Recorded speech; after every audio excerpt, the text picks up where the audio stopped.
Binge the full week of The Ray Taylor Show ad-free over at patreon.com/inspireddisorder. What you manifest in your mind, you can bring to reality.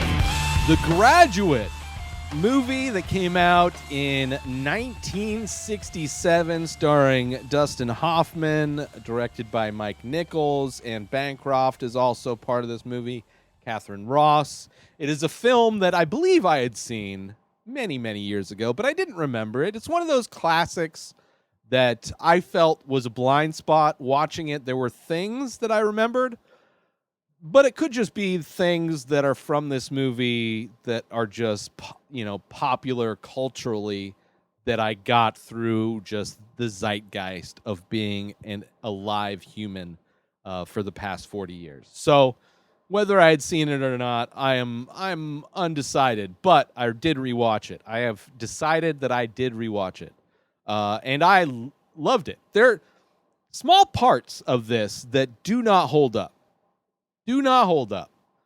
But for the most part, it's a beautiful film. Every shot of this film is beautifully composed. Like, there are so many aspects. I mean, even the poster illustrates a lot of this. Poster of Mrs. Robinson putting on her stocking.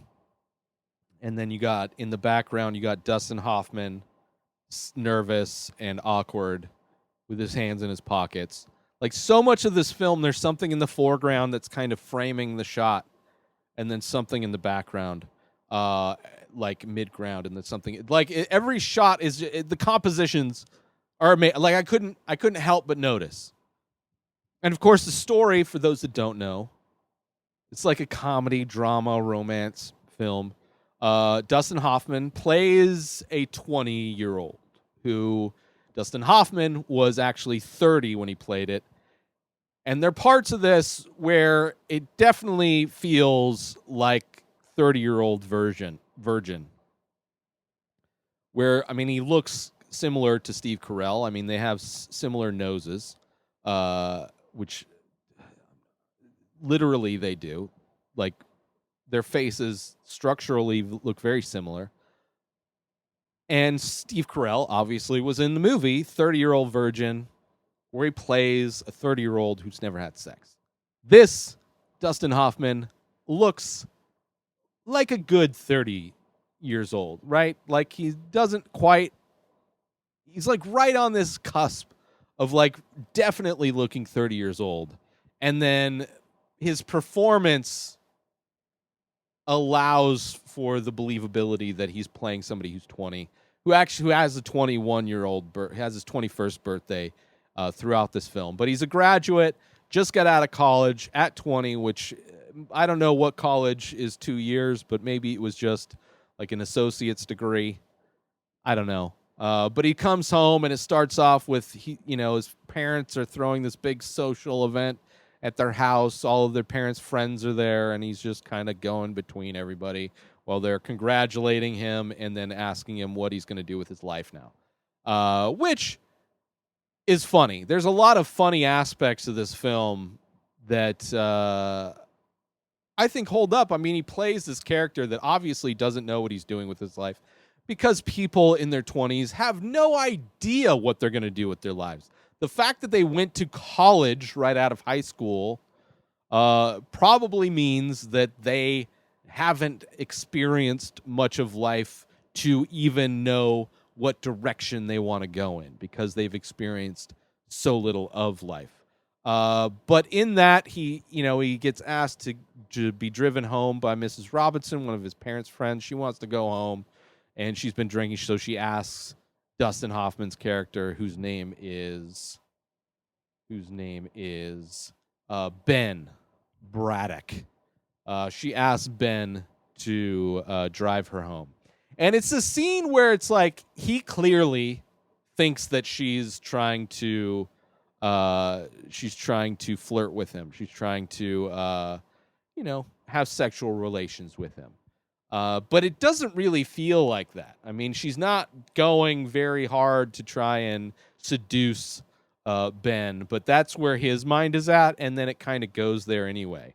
Whether it's from him wanting to do it, gave her the idea, I don't know. But it turns into he starts having this affair with his parents' friend. And, he's hiding it from his parents, obviously. It's a situation where they go to a hotel to meet up. But her husband, like, he's friends with her husband. I mean, his parents are friends. And there's the scene when she first propositions him. And it's a great scene, too. It's like these fast cuts, like they show a nipple, but then they show like her hip, and then they show like a shoulder. And it's these fast, quick close-ups that really go along well with his neurotic embarrassment and his, he's just... he's nervous, he's naive, he's inexperienced. And that quick cuts really amplifies that kind of feeling. But they go to these things, and it really did give me, there were also, not only was Dustin Hoffman giving me 40-year-old virgin vibes, but also Risky Business. Which is interesting because Tom Cruise and Dustin Hoffman play brothers in Rain Man. But Risky Business is a movie that I really enjoyed. It's about, he's a high school kid that his parents go out of town, and he hires an escort that he ends up having an affair with. And the pimp isn't too pleased, and craziness ensues. I really enjoy that movie. But this movie has similar vibes because both characters are very naive and very nervous prior to this affair that they have. And then once they have this affair, it's like they're too cool for school. Everything's like, he's just like a badass. And Dustin Hoffman he's out of school. He's at his parents' house. He spends most of the day laying around in the pool. And then he spends the nights having this affair with Mrs. Robinson. Parents don't know what he's doing. Her husband is like oblivious to what she's doing. Her daughter, who is the same age as Ben, doesn't know what's going on. And it's just kind of that post-school, no direction, kind of enjoying the summer, kind of enjoying this not having responsibilities lifestyle. Also in this movie, along with the amazing shots and shot compositions, is the soundtrack. And something that I miss that is really not going to happen. It feels like it's just unlikely to happen anyway in current movie making, is these songs that were made back then that were very long and transition differently. And these movies take these songs and they use them as score. And there's a few songs in this movie that are used as score, specifically Hello Darkness, My Old Friend. It's in memes from here to eternity, the end shot of this movie when he's sitting on the bus and that song plays. It's interesting because that song plays multiple times throughout this movie and is used as a score in a way. Similar in some ways, I would say the most recent movie that I would compare in some way to using a song as the score is Baby Driver, where Baby Driver is more, it's a collection of songs where the movie is edited to kind of the pacing and tone of the songs that are being played. So a little bit different execution-wise, but still the same idea of taking a pre-existing song and using it as the score of the movie. Instead of just like a soundtrack. Because a lot of movies use songs as like, they're not really the score. They're more of the soundtrack. Where this one, when the song like transitions to just a melody where it's just an instrumental portion of the song, that ends up being part of these scenes that are happening that are just the song. And songs aren't made like that anymore. Songs are made by like algorithms and like Everything is engineered specifically to whatever the current trend is. Now, I'm sure there's still artists out there that are playing, like, in the 60s, artists were really making experimental songs and doing, like, unconventional things to make their songs. And that really allows them to be implemented into movies as if it was a score. I mean, most movies the scores are made specifically for the film, right? Like, you'll get Trent Reznor and Atticus Ross to do the score for a film, but it's not like Nine Inch Nails. It's not like they're using Nine Inch Nails to score a film. They may use a Nine Inch Nails song as a needle drop in a scene, but it's not something where they'll take aspects of a song and use it. Anyway, this movie does that beautifully as well. And the song Hello Darkness, the fact that the Hello Darkness, my old friend, which I don't even know if that's the name of the song, but you know what I'm talking about. The fact that that's been used in so many memes kind of lessens its effect because of that, because it's always used as like this comedy thing, like this dark comedy moment of somebody like making a very regretful decision, which the end of this movie, that is definitely a reading of it. But the fact that it shows up multiple times in the movie is it makes it not fit as much. A little over 4 years ago, I started The Many Faces. It's an ongoing series of abstract ink portraits. Each piece is improvised. Each piece is released daily. Start collecting now. Head on over to inspireddisorder.com/TMF. That stands for The Many Faces. And save yourself 25% when you use coupon code RTS. That stands for The Ray Taylor Show, because that's what you're listening to, and I love you. So I want you to save 25% when you use that coupon code. Head on over to inspireddisorder.com/TMF and use coupon code RTS to save 25% when you start collecting one of over 1,600 original ink paintings. By myself, I made them. Support me. I love you. Back to the show. So anyway, montage, pool and sex. That's all his life is. His parents are kind of getting tired of it. They want him to go on a date with Mrs. Robinson's daughter. And of course, Mrs. Robinson doesn't want that to happen. She wants just to keep with, what she's doing. She's not happy with her marriage. She wants to just keep having sex with Ben. And Ben wants to do the same thing. So even though they get set up on a date, which was initially going to be, they were going to invite, the Braddock family was going to invite the Robinson family over for a big, embarrassing dinner, big, uncomfortable, awkward dinner. Ben decides, I'll just take your daughter out and I'll just be an asshole. And he's trying to tell Mrs. Robinson this as he's going to pick up the daughter, and she's just over it. Great performances, right? The way it's handled, she clearly jealous, doesn't want this to happen. She wants to be in control of the situation. She also doesn't want to lose this, boy toy that she's been having fun with. And Dustin Hoffman doesn't want to either. He enjoys the situation too. He likes, he's down with his life at that moment. So they go on a date to like a strip club. Like, he is the worst person. Goes to a strip club. She gets upset, runs away. He follows her, tracks her down, right? The scene going into the strip club is just him walking like as fast as possible and her just trying her best to keep up with him, as he could not be bothered to even acknowledge that she's even on a date with him. Takes her to probably one of the worst dates for 90% of women to go to. There might be a bigger portion of women that would enjoy a first date at a strip club, but clearly this is not it. This Elizabeth is not, she's, a proper conservative, she's a proper lady.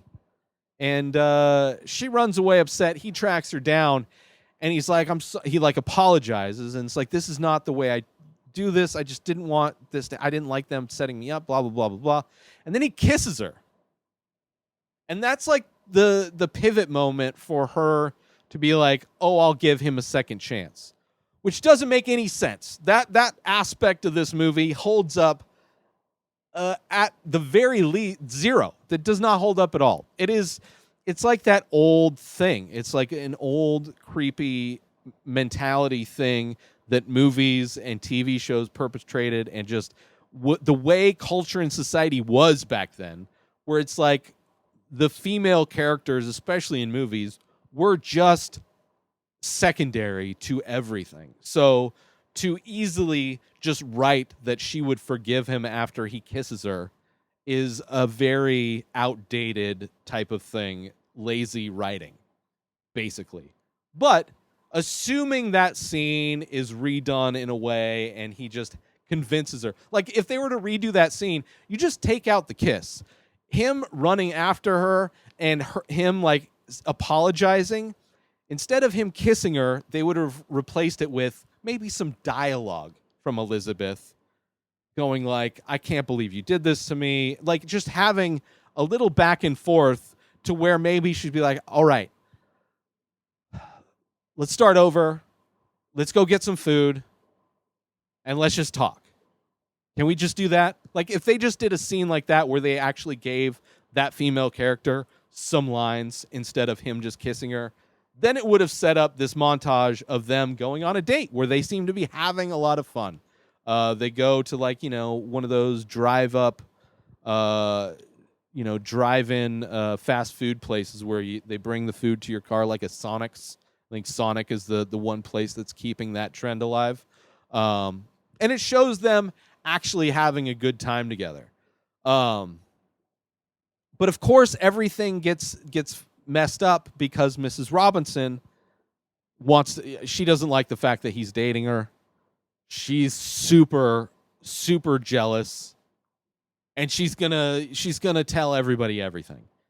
He beats her to it, and then gets ostracized. Elizabeth goes to school, and she's going to college somewhere, and he Stalker, another part of this movie that doesn't really hold up. He follows her, Ben, to this city where she's, run away to.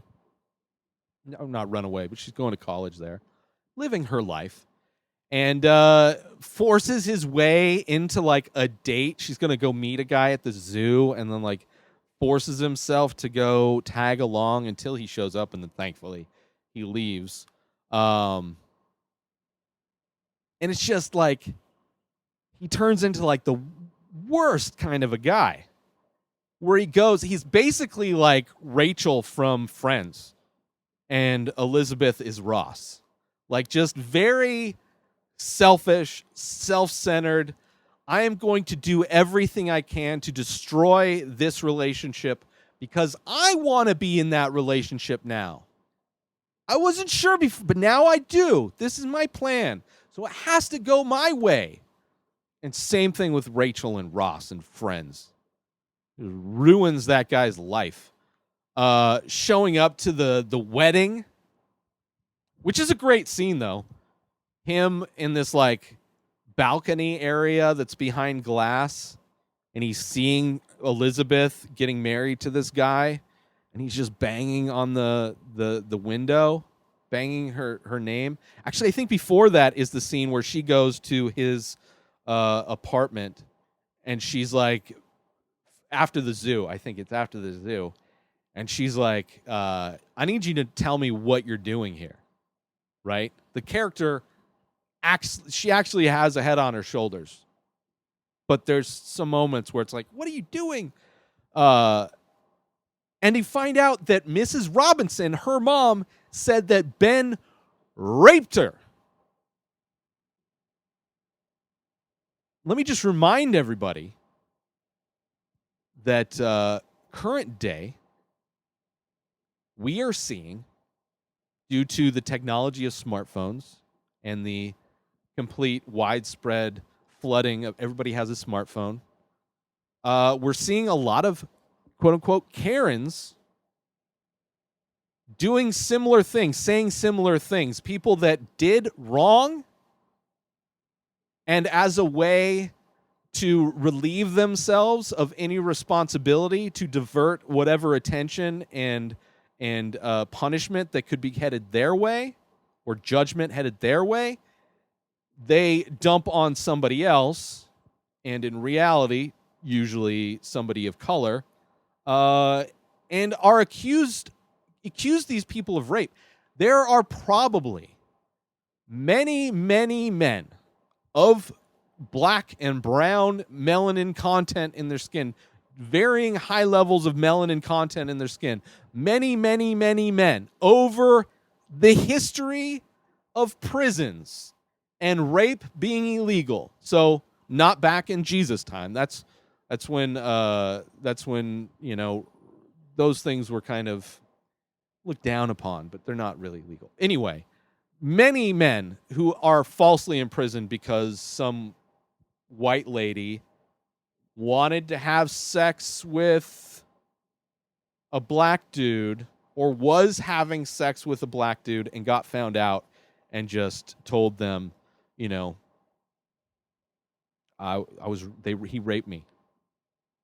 But like in this movie, the fact that Elizabeth would even entertain having a conversation with a guy that in her mind not only raped her mom, but then followed her to the city, the new city that she lives and is going to school in. This dude stalked her all the way to this new city. Like, that is the most insane person. Ben is the most dangerous, toxic person. You need to get away from him. Now, obviously, he didn't rape her mom, but she doesn't know that. Little problem with that. Kind of crazy. Not crazy because it's unbelievable. It's her reaction is unbelievable. Crazy that